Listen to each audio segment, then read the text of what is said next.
Chandler going after Diaz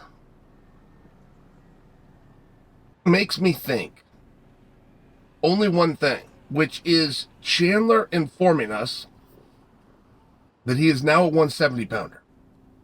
Because I believe the last two guys he's going after have been 70-pounders. I believe if they get the fight with Conor together, that'll be at 170. And Chandler's known this for roughly a year, which means he's changed his physiology and his body to some degree to be at 170. When you do that, particularly later in life, I'll be the first to tell you, you don't want to go back down.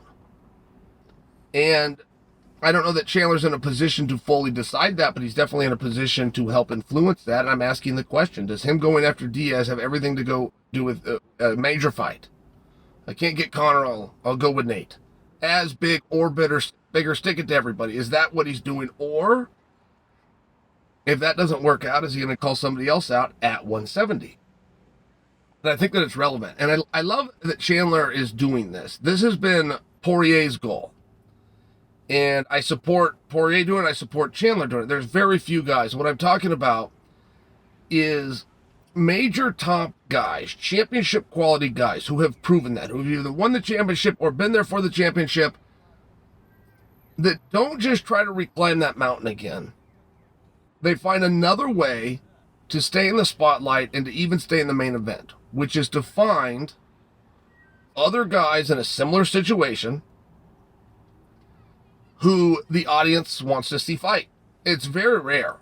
I mean, in the history of the UFC, you could go with Nick Diaz, you could go with Nate Diaz, you could go with Conor McGregor. Help me out. Who else? Who else is on that rare island where you just want to see them fight? You could go with Brock Lesnar. That would be a stretch, but there would be fights where Brock was only there to be Brock. It didn't affect contendership.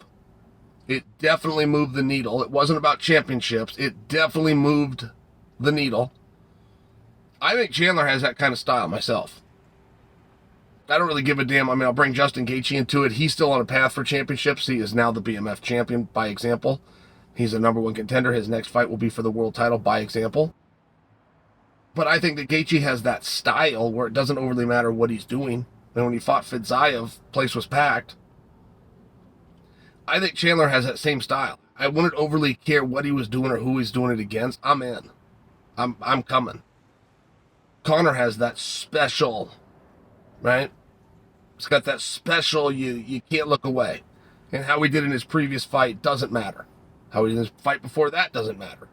You want to see what's going on right now. And I'm just wondering if Chandler is pining for that same spot. I think he qualifies. It's rare. It's a huge compliment. You got to be a star. You got to be a big draw. Chandler's all of those things. And I'm wondering if he's all of those things plus now a welterweight.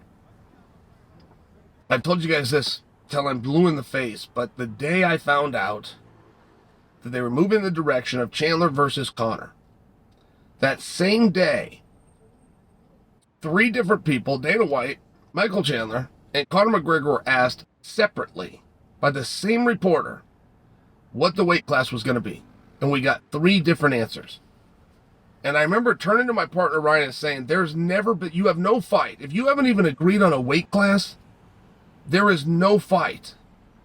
And they tried to work that out. They tried to iron that out a little bit, and it never got any clearer. And then Conor started having fun with it and saying, we're going to do it at 185. And then Chandler backed him up. Great, then we're going to do it at 185.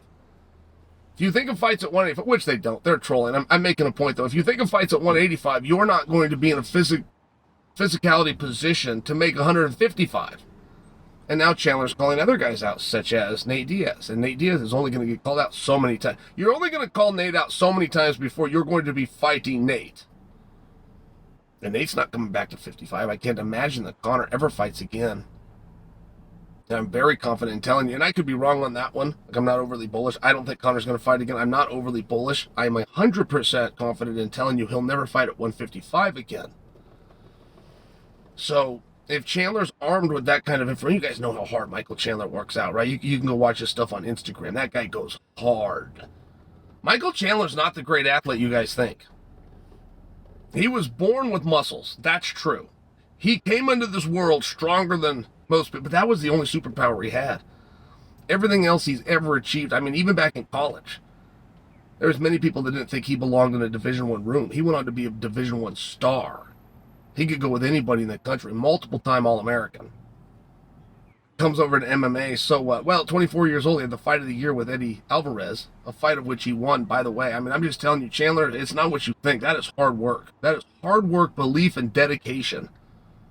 Everything he's got, aside from the muscles, he got born a little stronger than most people, I'll give him that. But the rest of it, he earned it the hard way. And you just can't keep making 155, particularly when your mind's at 170. And I'm just wondering, the fight that he's been promised, and now the fight that he's pursuing, is Chandler now a 70-pounder?